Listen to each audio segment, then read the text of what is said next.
I am standing at the balcony. Nagpapahangin at malalim ang iniisip. Pinapakiramdaman ko ang sarili ko. Napabuntong hininga na lamang ako nang maalala ko siya. Isang taong hindi ko maalis sa aking isipan. Naghintay ako pero ilang taon na ang nakalipas wala pa rin akong idea kung saan ka makikita. Bulong ng isipan ko habang napapangisi na may halong lungkot na nararamdaman. Tumingala ako sa langit, wondering why did I fall in love with her. Iniisip kung bakit nahulog ako sa isang babaeng hindi ko man lang nakita ni minsan. Of all people, bakit ikaw pa? Haha, I chuckled. Stupid Eros, I whispered. Mula nang wala akong marinig na balita mula sa kanya, ay bigla na lang akong nakaramdam ng lungkot. Bakit ganito na lamang ang epekto nito sa akin? Bakit ako nasasaktan ng ganito? Sino ka ba? Ano bang meron ka? At di kita maalis sa aking isipan. Mga tanong na walang kasagutan pero patuloy kong hinahanap ang mga sagot sa bakit. Mahal? Hindi ka pa mapapasok? Rinig kong boses mula sa likuran ko. Si Diana, my girlfriend. Lumingon ako sa kanya at agad niya akong binigyan ng isang matamis na ngiti. Tara na, kain na tayo. Alok niya sa akin. I smiled back at her. Mahal, sige, papasok na din ako. Magpapahangin lang ako sandali. I answered softly. At akala ko, papasok siya pabalik sa loob. But I was wrong. She went closer to me. Ayos ka lang ba? Parang napakalalim kasi ng iniisip mo nitong mga huling araw. Nag-aalala na ako. Balungkot na tanong niya nang tumayo siya sa tabi ko. Napabuntong hininga na lamang ako at hinawakan ang mga braso niya upang iharap sa akin. Tumingin ako sa mga mata niya at kita ko ang lungkot na mayroon siya.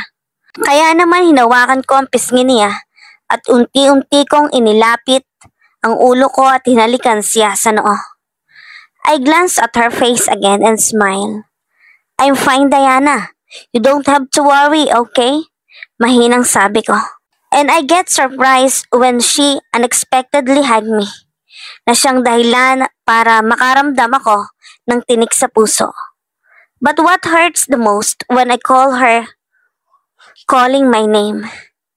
Eros, bulong niya, Tanggi ko. Promise me one thing, she said, and I have no idea. What is that? Kaya naman tinanong ko siya kung ano yon at biglang humigpit ang pagkakayakap niya sa akin. Just tell me if you have a problem. I promise you, I'll be here always to listen to you. She sincerely whispered. Para bang binagsakan ako ng langit at lupa sa mga sinasabi ni Diana sa akin. Kinakain ako ng konsensya ko. Bakit? Bakit ba nawala na lahat ng pagmamahal ko sa babaeng to? Tanong ko habang hinahayaan ko siyang nakayakap sa akin.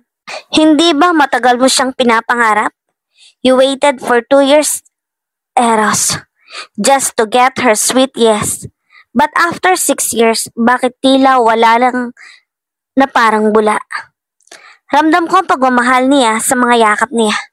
I lift my hands to hug her back. Pero bago ko pa siya mayakap ang mga kamay ko, ay tila tumatanggi.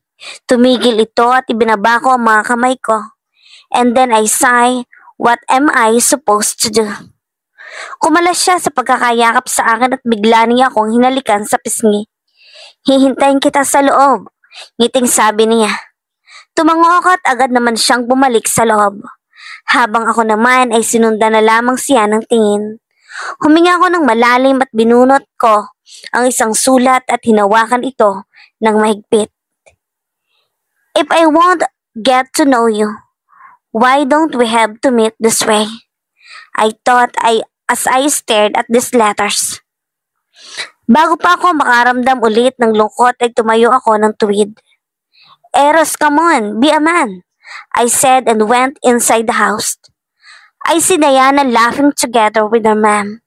Lalapit sana ako sa kanila pero mas pinili kong tumayo muna at pinakaramdaman ko ang puso ko habang pinagmamasdan ang mga ngiti ni Diana. But I felt nothing. Her laughter and smiles that can make my heart fluttered are now gone. Wala nang epekto ang bawat tawa at ngiti niya. Because the woman behind the letter already owned my heart. Maya't maya pa ay nakaramdam ako ng lungkot and tears began to fall down my eyes unexpectedly.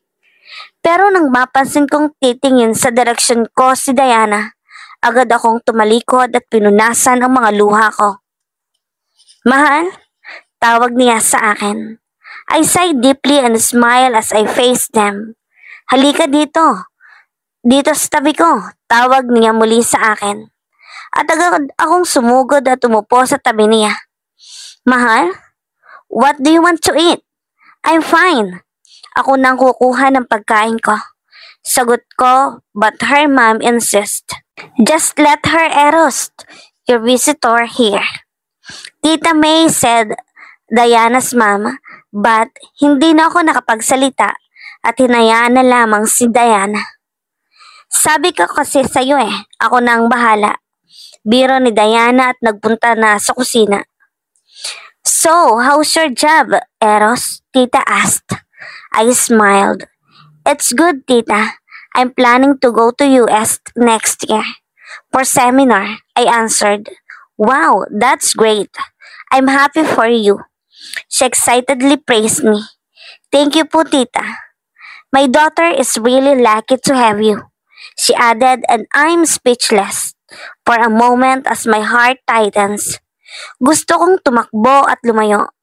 I want to tell her, I'm sorry, Tita, but I have a doubt about my feelings to your daughter, but I can't.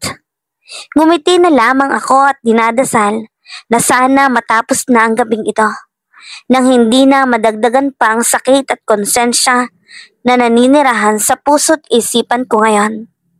Bakit ba humantong ako sa ganito? Totoo nga pala. Minsan akala natin yung taong kasama natin ngayon ay ang taong para sa atin. Pero sa sitwasyon ko, alam kong hindi. Dahil kung siya nga, bakit kailangan kong makadama ng ganito? Na sa tuwing kasama ko siya, wala na akong maramdaman pang pagmamahal. Mahal patawad, bulong ko at pilit na itinatago ang mga lungkot sa aking mukha.